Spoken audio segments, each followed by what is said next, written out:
Oui, coucou mes amis, c'est Steph. Vous allez bien, oui? Allez, tant mieux. Oui, mes amis, j'ai essayé d'appeler Josie, mais sur boîte vocale. Oh oui, faudrait que je vous fasse écouter un jour sa boîte vocale. Mon Dieu, dit. Même ça, c'est de la merde. Ah ouais, c'est de la merde chez elle, dit. Je suis gêné pour elle. Enfin, soit. Les amis, l'heure est grave. J'ai pas envie de rigoler.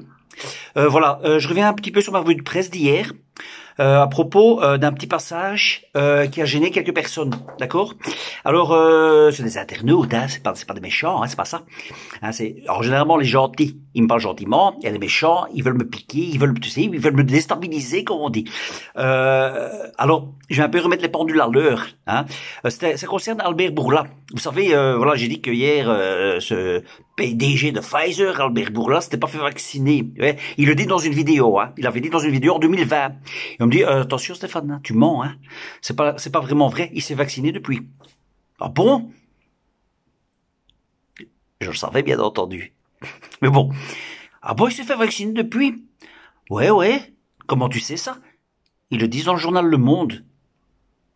Ah merde alors. Ah si je dis dans le journal, c'est que c'est vrai. Mais oui, c'est ça, c'est que c'est vrai. Je suis un imbécile, c'est...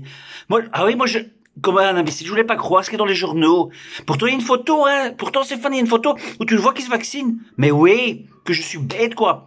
Oh là là, j'ai cru un instant que c'était propagande. Ah oui, t'imagines, quoi. Ah oui, effectivement. Donc, ce monsieur s'est vraiment fait vacciner. Oui, donc le PDG de Pfizer s'est vraiment fait vacciner. Oui, tout à fait. Oui, je suis d'accord. C'est vrai. Vite fait. Je dis comme ça, très vite fait. Entre 1995 et 2009, 40 cas. Oh, attention, parce que j'ai pas mes lunettes, évidemment, imbécile. Entre 1995 et 2009, 40 cas d'inconduite ont été portés devant les tribunaux. Un total de 6,171 milliards de dollars d'amende a été acquitté. En 2009, trois employés de Pfizer sont contaminés par un virus créé par le laboratoire de la société. La société reconnaît les faits. En mai 2007, le gouvernement nigérian porte plainte contre le groupe Pfizer, l'accusant d'avoir provoqué en 1996 la mort de 11 enfants lors de tests de médicaments contre la méningite. En 2009, Pfizer accepte de verser une amende record de 2,3 milliards de dollars US aux autorités américaines. La société est accusée d'avoir fait la promotion abusive de plusieurs médicaments. Un médicament contre l'arthrite retiré du marché en 2005 pour des raisons de santé publique, dont de graves effets cardiovasculaires. En 2012, Pfizer est condamné à une amende de 60 millions de dollars pour la corruption de médecins de représentation de gouvernement. La condamnation porte sur des pots de vin en Chine, République tchèque, Italie, Serbie, Bulgarie, etc.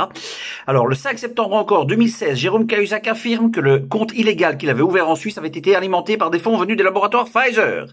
Ces deux versements venant de Pfizer, dont il se serait dans un premier temps agi de rémunération pour un conseil sur prix de médicaments. En 2015 encore, corruption en Chine. Pfizer est visé par une enquête pour corruption en Chine. En 2020, une nouvelle enquête est ouverte pour des faits similaires par la Security and Exchange Commission. Aujourd'hui, c'est sorti aujourd'hui, hein.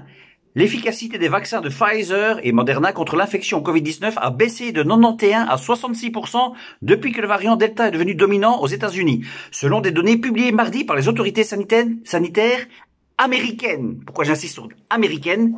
Le jour même, hein, les gars. La Food and Drug Administration, FDA, l'autorité de santé américaine, a approuvé lundi définitivement le vaccin contre la Covid-19 développé par Pfizer pour les personnes âgées de plus de 16 ans. Voilà. Donc en fait, je vous ai sorti que des corruptions, que des mensonges, que des amendes, que des couillonnades, quoi. Voilà. Donc excusez-moi, vous avez raison. Le PDG de Pfizer, c'est quelqu'un de bien. Ouais. Vous avez raison, il a vraiment fait ses 2 doses. Tout à fait. Autant pour moi. Allez, quand vous voyez encore des choses dans les médias, dites-le moi. C'est toujours la vérité.